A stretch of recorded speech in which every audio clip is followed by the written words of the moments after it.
Kedatangan Jordi Cruyff menandai langkah lanjut dari PSSI. Cruyff ditunjuk untuk membantu pengambilan keputusan dalam proyek jangka panjang membawa timnas mendunia. Lalu bagaimana kehadiran Jordi Cruyff ini bisa membawa perubahan bagi timnas kita? Kami akan bahas bersama pengamat sepak bola Roni Pangemanan. Bung Roni, apa kabar Bung?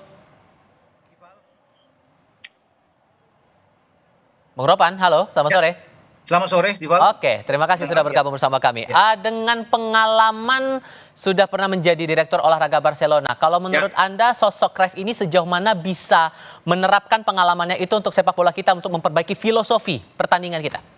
Iya, semua kan kita sudah dengar bersama bagaimana ketika kemarin dia berbicara di depan awak media, Pak Erick Thohir juga sudah mengatakan bagaimana dia akan memberikan masukan-masukan buat sepak bola Indonesia, terutama di tim senior bersama dengan Patrick Kluivert. Dan saya pikir ini bagus ketika kita sedang menunggu seorang dirtek ya, direktur olahraga yang belum datang, maka kehadiran dari sosok Jordi Cruyff ini sangat penting untuk sementara dia bisa mengambil alih karena bukan hanya ingin memberikan masukan membantu Patrick Kluivert, tapi dia harus bisa berbicara dengan pelatih-pelatih lainnya mengembangkan sepak bola Indonesia dari semua level jenjang usia itu.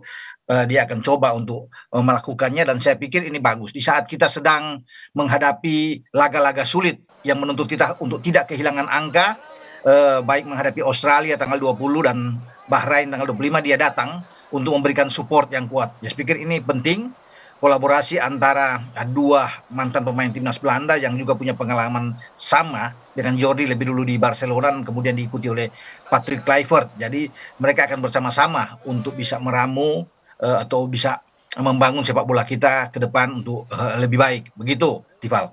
Dengan pendekatan kemarin saat konvers menyebut akan menganalisis semua level dari para pemain, pelatih, staf, bahkan akan ada analisis di liga lokal kita. Itu pendekatan yang cukup untuk mengubah target kita yang mengejar jangka panjang membuat timnas kita mendunia? Ya, saya pikir itu salah satu mengapa dia didatangkan ya. Dan lebih bagus kalau sudah ada dirtek kan akan lebih enak untuk bisa bagaimana mengembangkan sepak bola kita untuk bisa mendunia karena di blueprint sepak bola Indonesia kan untuk bisa hadir itu tahun 30 dan tahun 34. Tapi mumpung tahun 2026 ini ketika Amerika menjadi tuan rumah bersama dengan Meksiko dan juga dengan Kanada, kita punya momentum, kesempatan untuk bisa lolos. Untuk itu PSSI dan Ketua Umum berusaha keras bagaimana momentum itu kita upayakan untuk bisa lolos dengan mendatangkan orang-orang yang expert di bidangnya dan termasuk dengan Jordi. Jadi tidak puas hanya dengan seorang Patrick Kluivert dibantu oleh para asisten yang kuat seperti Dani Lansat, Alex Pastur dan Gerald Vandenberg, tapi sekarang ada sosok yang sangat baik, yang sangat pengalaman ya seperti Jordi Cruyff. Jadi kalau bicara untuk ke depan, saya meyakini bahwa proyek kita memang harus ke depan, jangka panjang untuk bisa membangun sepak bola kita lebih baik lagi, begitu. Untuk treatment pendekatannya akan seperti apa? Karena kan untuk mengubah filosofi sepak bola ini kan bukan hal yang juga gampang begitu dan memakan waktu yang singkat. Kalau menurut Anda pendekatan atau treatment yang paling tepatnya bagaimana? Iya, saya pikir kan dia akan bertemu juga dengan orang-orang yang penting di sini, ya para pelatih, ya itu penting bagi dia melihat kondisi sepak bola Indonesia, karakter sepak bola Indonesia kan dia bilang dari budaya kita di sini bagaimana. Kalau dia ingin mengembangkan ke sana, berjalan juga dengan ke beberapa daerah untuk bisa melihat iklim sepak bola. Jadi saya kira banyak bertukar pikiran lah dengan pelatih-pelatih yang ada di sini, kemudian melihat SSB untuk bisa membangun. Karena kan bukan hanya sepak bola di senior, tapi dia dibutuhkan juga untuk bisa melihat membagi knowledge ilmu dia di sepak bola usia muda. Nah itu memang sangat sangat penting buat kita dia melakukan suatu pendekatan yang baik. Memang tidak mudah, perlu kesabaran, perlu waktu. Jadi tidak hanya untuk membalikan tangan. Makanya pendekatan itu dia perlu ke semua pihak yang bisa membantu tentunya bersama-sama. Tidak mungkin dia akan berjalan sendiri, tapi harus ada dukungan juga membantu dia, baik dari PSSI sendiri, dari pemerintah kita untuk bisa membuat sepak bola kita akan jauh lebih baik. Peran terdekatnya adalah untuk tanggal 20 Maret nanti saat kita bertandang ke Australia begitu. Melihat peluang kita, banyak pemain kita yang pernah berlaga juga di Eropa bergabung dalam beberapa hari sebelum pertandingan. Anda membaca bahwa banyak pemain naturalisasi yang baru gabung mendekati masa pertandingan ini akan jadi kendala, terutama kendala fisik yang akan jadi halangan. Ya, mereka kan sudah bermain di klub mereka masing-masing. Jadi pikir secara profesional tentunya Patrick Kluivert tahu.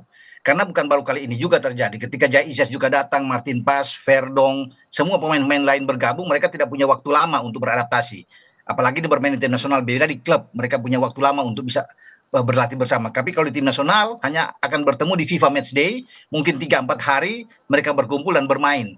Dan saya pikir ketika mereka datang dari culture sepak bola yang sudah bagus di Eropa dan masing-masing mereka punya chemistry yang baik, tidak perlu lama untuk melakukan itu dan sudah dilakukan, ya sudah dibicarakan. Pelupesi kemarin diambil sumpah, Romeni juga sebelumnya di London ambil sumpah, termasuk Dean James.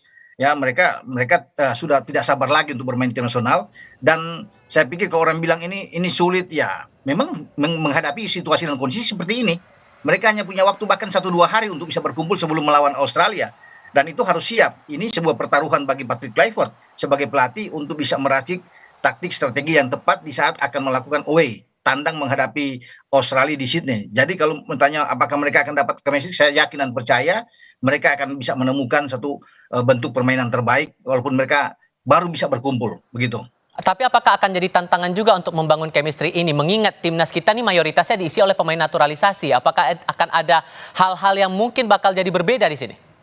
Saya pikir tidak ya. Karena kita kan hanya praktis, hanya datang dengan pemain-pemain yang sudah jadi, pemain-pemain yang siap untuk bisa bermain. Karena makanya 27 pemain yang diumumkan itu adalah pemain-pemain yang lama. Tidak banyak perombakan dibuat oleh Patrick Kluivert, dia menjaga keutuhan tim. Kalau dia bisa banyak merombak pemain di sini akan sulit bagi dia. Tapi yang ada sekarang adalah pemain-pemain sudah jadi yang tinggal diteruskan oleh dia. Dengan taktik tentunya lebih terbuka apa yang dikatakan oleh Patrick Kluivert, lebih attacking football daripada kita bertahan total. Jadi saya pikir oke bagi Patrick Kluivert hanya satu pemain yang akan debut kalau dimainkan, yaitu Setien Bagaskara. Jadi tidak ada yang lain, semua sudah punya bermain bersama. Tinggal kolaborasi mereka dengan pemain yang baru. Oleh Romeni akan datang Pelupesi, Dean James, dan kalau Emil bisa bermain, ya Emil akan ada di sana. Jadi menurut saya pikir tidak ada masalah apapun karena semua itu dialami oleh pemain-pemain naturalisasi sebelumnya ketika mereka datang ke Indonesia bermain dan mendapat chemistry yang sama. Gitu. Oke, doa terbaik tentunya untuk timnas kita yang akan bertanding nanti tanggal 20 Maret nanti. Bung Ropan, terima kasih banyak sudah berbincang bersama kami. Selamat sore, Bung. Selamat sore. Kami segera